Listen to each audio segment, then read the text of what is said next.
The talk you're about to hear is by 3 Jules Lay Senior, Richard von Sturmer.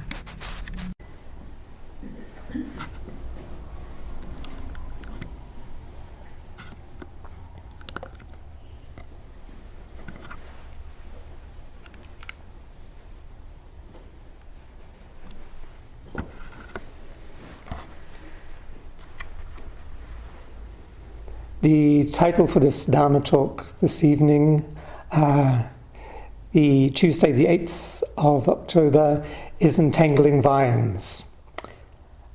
Being a writer, one of the things that really attracted me to Zen was the way words are used in Zen. They're really living words, the use of metaphor and imagery.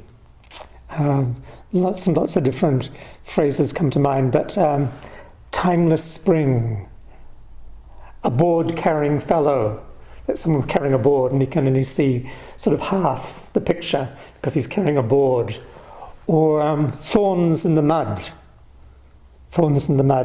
or entangling vines. When thinking of entangling vines, what comes to mind, first of all, supplejacks, those hard, dark vines that wrap themselves around trees and spread from tree to tree, forming thickets. And they're a real feature of New Zealand forest. And we recently encountered a really great mesh of entangling vines of supplejacks when we did a walk between Lake Viti and Lake Rotoehu, just outside of Rotorua. There's some great bushwalks and they're just thick with supplejacks.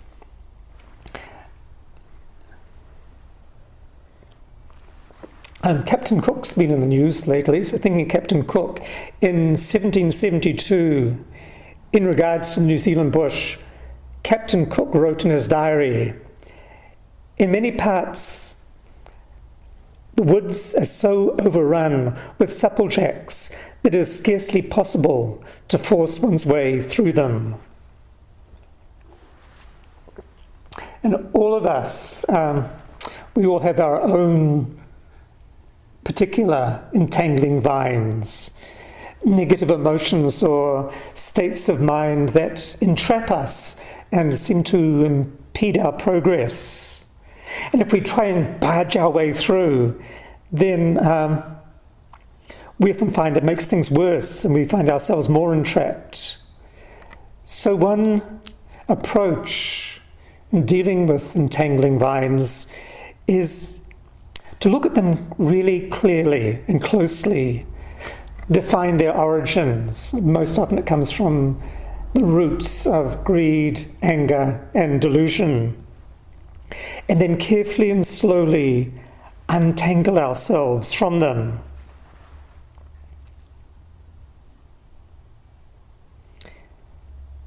These entangling vines can be our compulsions, our fixations, our feelings of unworthiness, feelings of being unloved, of being no use, of being abandoned.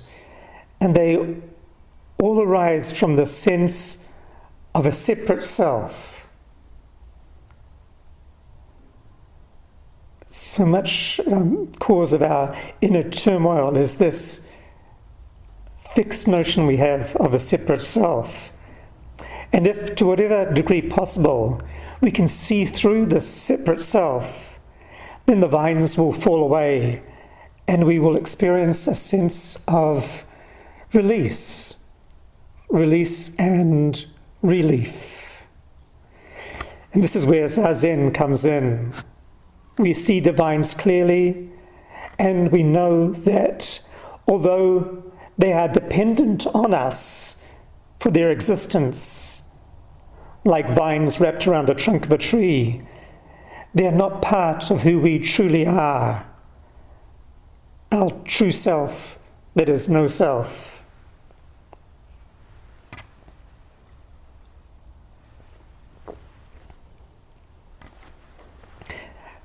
There's a great book by Stephen Batchelor, Living with the Devil, a meditation on good and evil. And he writes in regard to emptiness, the emptiness of self, of a fixed nature. Emptiness is not something sacred in which to believe. It is an emptying, a letting go of the fixations and compulsions that lock one into a tight cell of self that seems to exist in detached isolation from the turbulent flux of life. This emptying leads to a falling away of constrictive and obstructive habits of mind that, as in removing a barrier across a river, allows the dammed up torrents of life to flow freely.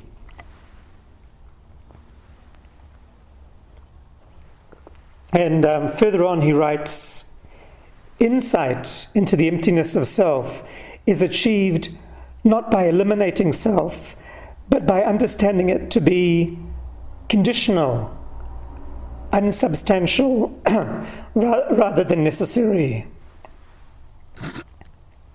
And then he quotes the great Tibetan Shantideva, who wrote, I yearn to be free of pain, but rush straight into it. I long for happiness, but foolishly crush it like an enemy. This is the human condition. We have to see through this eye, this notion of a separate self, before our obstructions, our pain-producing habits can fall away.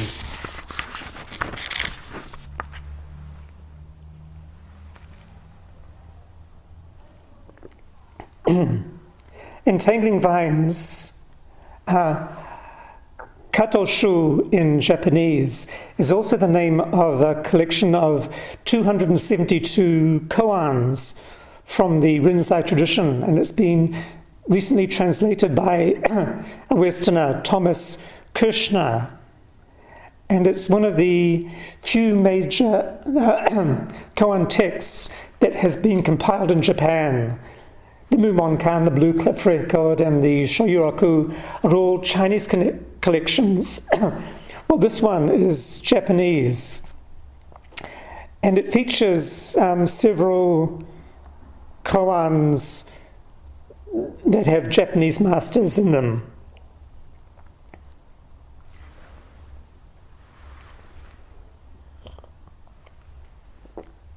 And while studying in Japan, Kirschner decided in 1971 to begin formal Zen training.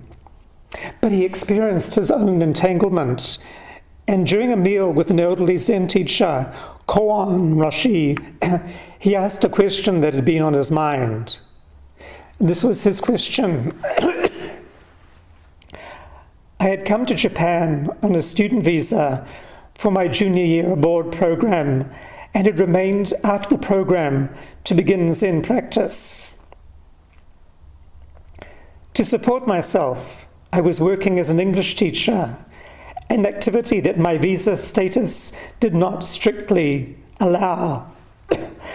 Full honesty with oneself is central to Zen practice, I felt, and yet, in order to practice Zen, I was having to lie. I asked Koan Roshi what I should do in such a situation. He immediately replied with a good-natured laugh, "Oh, in a situation like that, you should be completely honest about telling the lie." It's a really great reply. You should be completely honest, telling the lie. You can sort of savor that, because by studying Zen, he would have been working on himself for the good of himself and for others. In regards to koans, the phrase entangling vines has both a negative and a positive connotation. It indicates that words are traps and snares, but also they're expedient means to help bring the Zen student to an awakening. Resolving a koan, freeing oneself of its entangling vines, means, and this is a nice definition by Nelson Foster, a teacher in the Diamond Sangha, it means reanimating the realization from which those words sprang. So resolving a koan means reanimating, giving life again to the realization from which those words sprang. And working on a koan means becoming one with it, struggling with it, and surrendering yourself to it. And only then will the innate wisdom be revealed. Koans are repositories of wisdom for Zen students. And they're really the essence of the Buddha's teaching, presented in a very challenging and vivid form. And so I'd like to take up one koan from the Entangling Vines collection. It's case 18. Shangu's Sweet Olive Blossoms. And it's an unusual koan in many respects. It's the only one I know that features a poet. There are quite a few koans that quote poetry, but here we have a poet who's one of the protagonists, Shangu. And also it involves two masters that I hadn't heard of before. So it's nice to meet new teachers. Goes like this. One day, the poet Shangu was visiting Zen master Huitang. Huitang said, you know the passage in which Confucius says, "My friends, do you think I'm hiding things from you? In fact, I am hiding nothing from you." And Huitang goes on, it's just the same with the great matter of Zen, the great matter of birth and death. Do you understand? I don't understand, Shangu replied. Later, Huitang and Shangu were walking in the mountains where the air was filled with the scent of sweet olive blossoms. Huitang asked, "Do you smell the fragrance of the orange blossoms?"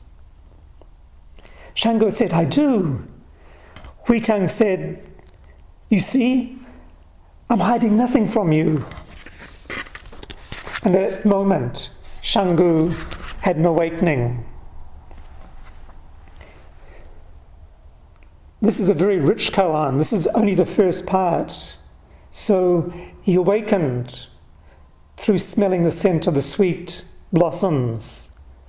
Then 2 months later, he visited another Zen teacher, Sishin.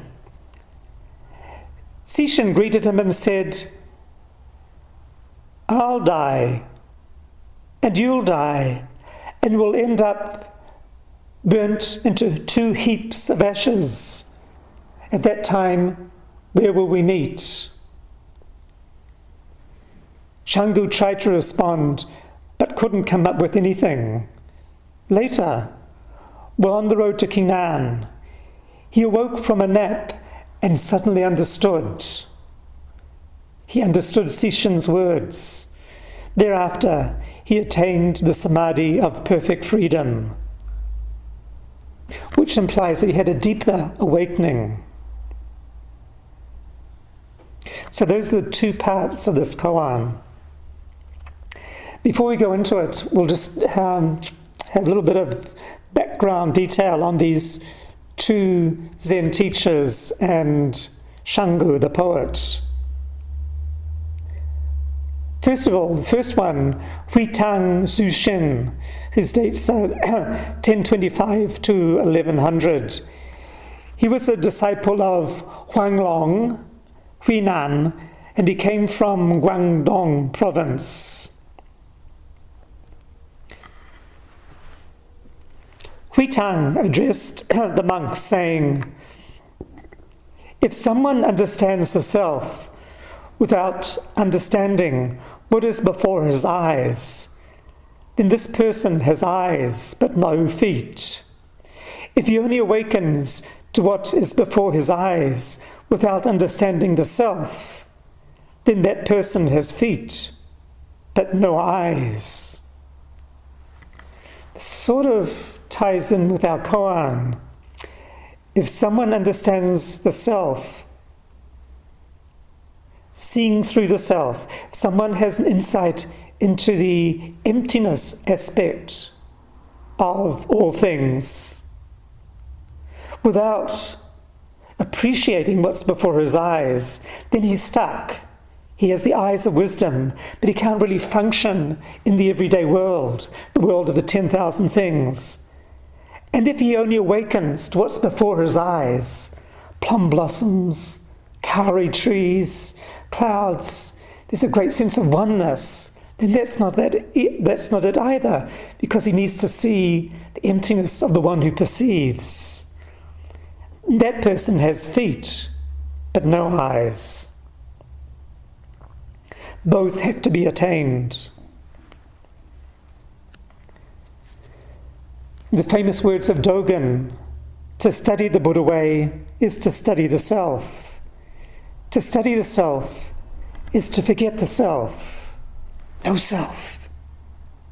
Everything gone.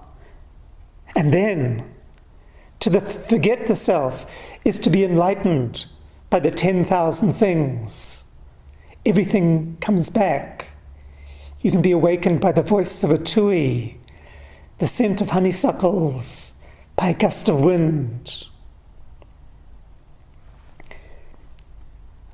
Before he died, this teacher, Huitang, ordered that his funeral be conducted by Wang Tingjian, the local governor. So he died, but during the ceremony the pyre wouldn't light. The governor Wang spoke to Huitang's senior disciple, Sichin, the other teacher now, Koan, and he said, "The master is waiting for our senior brother to light the fire." Sichin refused the request, but the governor urged him to take up a candle. Finally, Sichin took the candle, raised it before the assembly and said, "What evil I have committed, what evil have I committed that brings me to this?" Then, facing the pyre, he said, "Now, master, you must go on foot into emptiness. If you can't ride an ox, please take a donkey." Sichin drew a circle in the air with the candle, saying, "Here all defilement is purified." Then he threw the candle into the pyre, which immediately erupted into flames.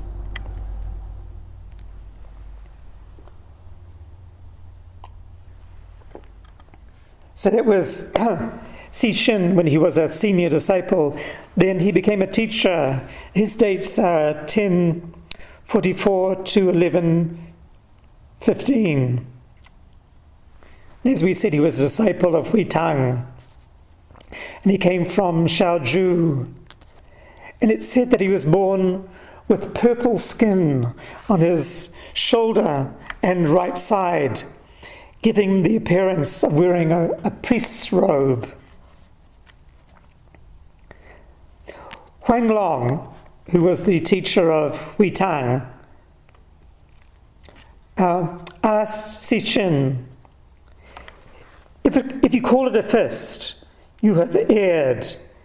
If you don't call it a fist, then you've avoided the question, what do you call it?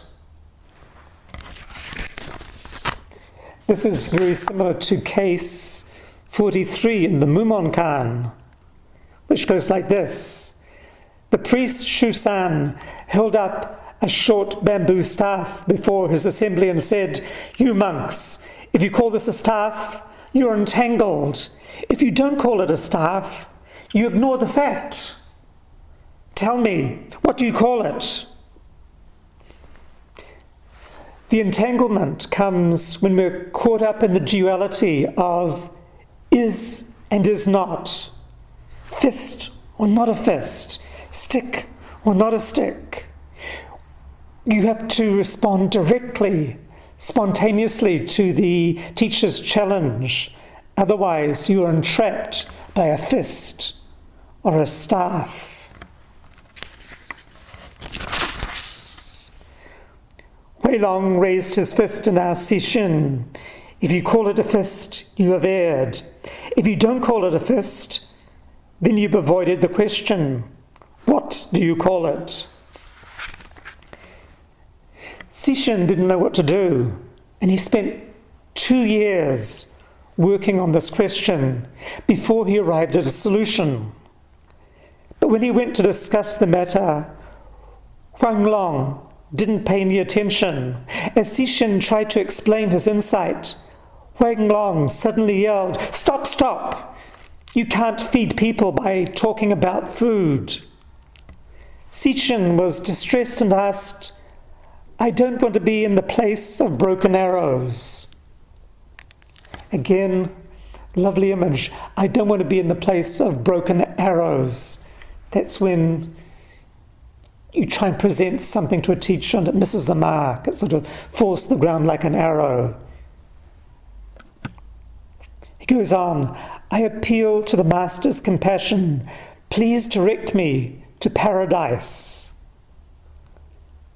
Wei Long said, "A single dust mote flies up and heaven is concealed. A mustard seed falls and the earth is overturned. Paradise torments you with confusion. You must completely die so that for unlimited eons to come, with an unfettered mind, you can hear."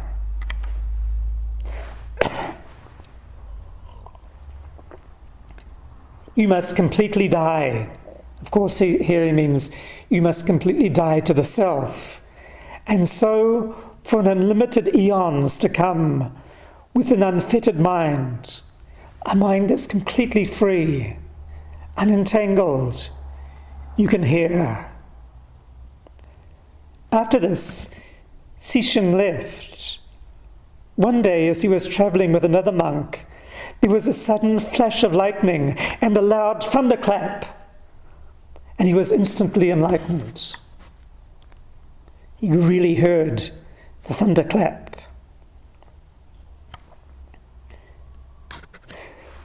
So those are the two masters, and now we come to the poet, Shanggu. The poet Shanggu is Huang Tingxian, that's his full name, and his dates, his Chinese name, and his dates are 1045 to 1105.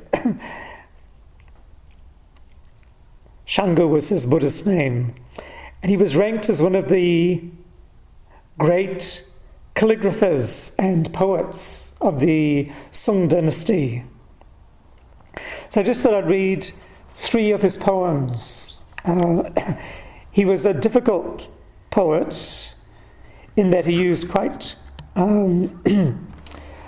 sort of complex imagery and would refer to a lot of other poets that went before and with use of allegory. But these 3 I've chosen are fairly straightforward.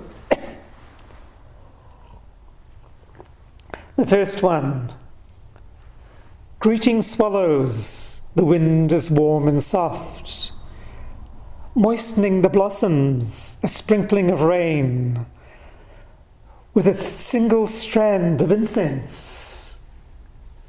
You are content, strolling at leisure in the dust of the 9 boulevards." The 9 boulevards was a famous intersection in Chang'an, the capital of China at that time. And because his calligraphy was so valued, he was often asked to illustrate paintings of his friends, his artist friends. So this is inscribed on an autumn landscape painting by Li Shannan. "Wasteland waters lie here and there, beside scars of record floods. Toppled trees and sparse woods expose their frozen roots? Where is the skiff with a single oar going? Home is on the southern bank, in a village of yellow leaves. It was an autumn landscape he was writing the poem for. And then inscribed on Chow Yi Tao's painting of geese in snow. Flying snow pelts the reeds with silver arrows. The lead goose is startled into flight. The trailing goose looks back. Who will go tell Shen Shuang Liu? Must be he's another poet. Who will go tell Xiang Shuang Liu? Don't say the river is as tranquil as silk. Don't say the river is as tranquil as silk.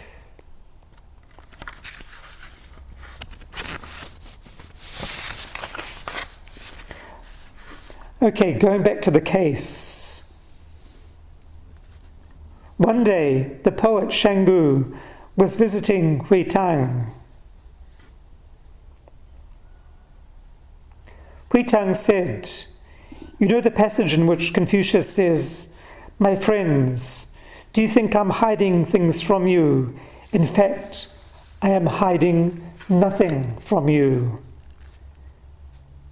This is echoed by the Buddha at the end of his life. Ananda asks the Buddha not to pass away before he has given a final instruction to his monks. The Buddha says, "Ananda, what does the order of monks expect of me? I have taught the Dharma, making no inner and outer. The Tathagata has no teacher's fist in respect of doctrines." The Tathagata has no teacher's fist in respect of doctrines. Nothing is hidden or esoteric. Everything's revealed just as it is.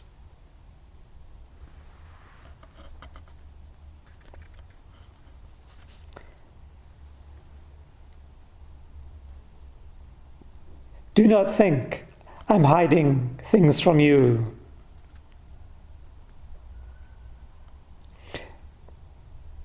Shanggu replies that he doesn't understand. No doubt this matter of nothing hidden forces him to go deeper, to go beyond all thoughts of what can be taught and what can be learned. So we always want to grasp something. We always want to gain something from reading, from listening to the Dharma. Must be some real deep hidden secrets. But nothing is hidden from you means everything's revealed. Everything is revealed. Then we have Hui Tang and Shanggu walking in the mountains, where the air was filled with the scent of sweet olive blossoms.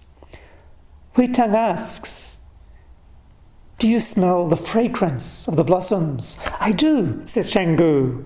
Hui Tang says, "You see, I'm hiding nothing from you." And at that moment, Shanggu has an awakening. This is the only koan I know of someone coming to enlightenment through the sense of smell. Zen master Ling Yuan was enlightened upon seeing the blossoms of a peach tree. And he said in a verse, "For 30 years I sought a sword master. How many times have leaves fallen and new buds appeared? But ever since seeing the peach blossoms, from then till now, I have never doubted again."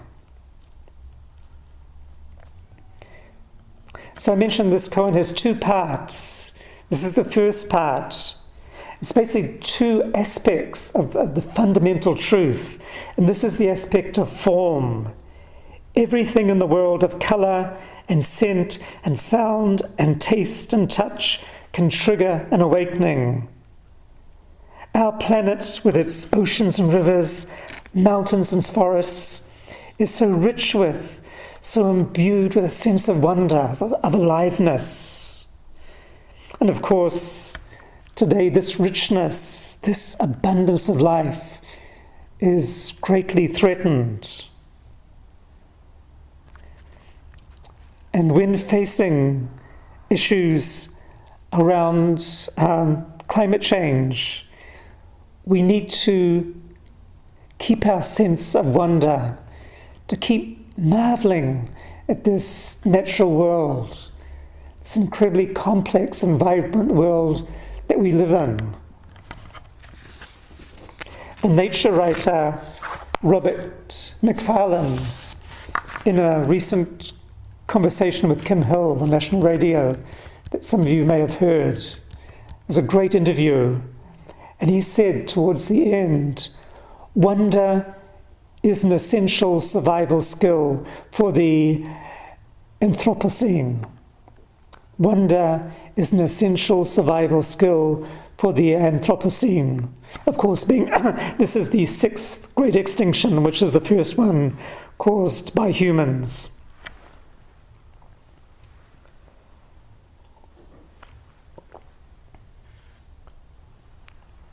So we can be inspired by the world of form, by trees and animals, and also by the variety of people, everyone unique, everyone that we meet, everything that we encounter. This carpet, this lectern, chairs just sitting there. That's the aspect of form. And then we come to the second part, which is also just as important. It brings out the emptiness aspect. 2 months later, Shangu visited Shishin. Shishin greeted him and said, "I'll die, and you'll die, and we'll end up burnt into 2 heaps of ashes. At that time, where will we meet? Everything's gone. Everything's reduced to ash. Where will we meet? Who is it that will meet who?" Shangu tried to respond but couldn't come up with anything. Later, while on the road to Kinan, he awoke from a nap and suddenly understood Sishin's intent. Thereafter, he attained the samadhi of perfect freedom.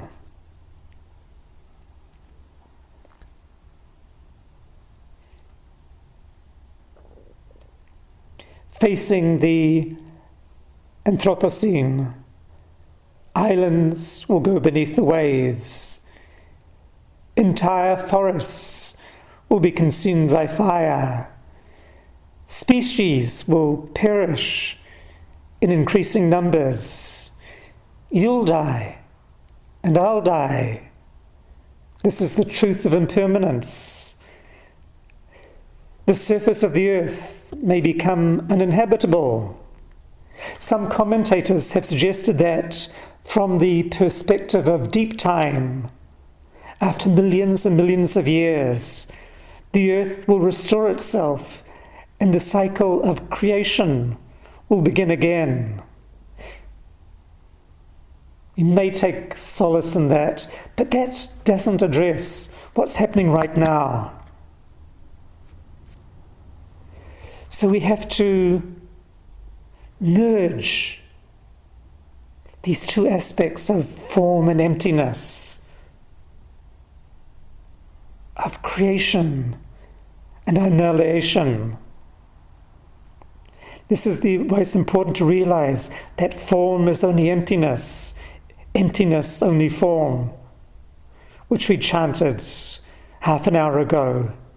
They can't be separated. They can't be separated. They're intrinsically interwoven. This is the essence of of the Heart Sutra. This is what we have to realize.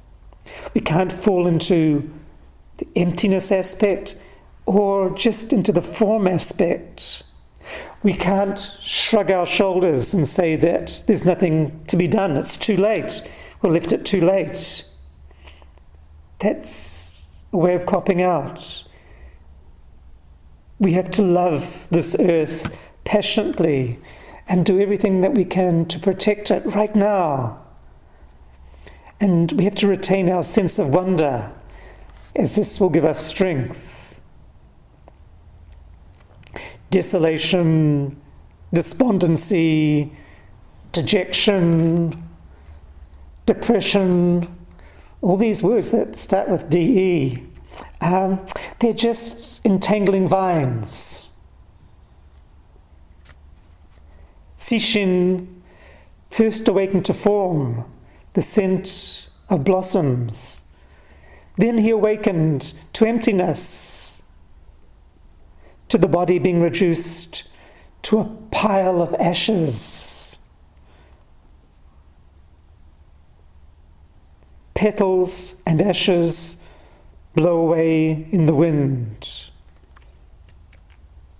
And the koan ends, thereafter he attained the samadhi of perfect freedom, free from all dualities. Not two.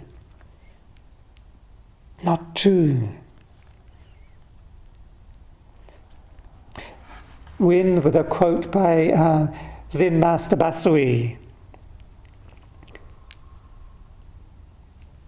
The wonderful Dharma of one's mind does not change through successive eons. It is the essence of all the sutras.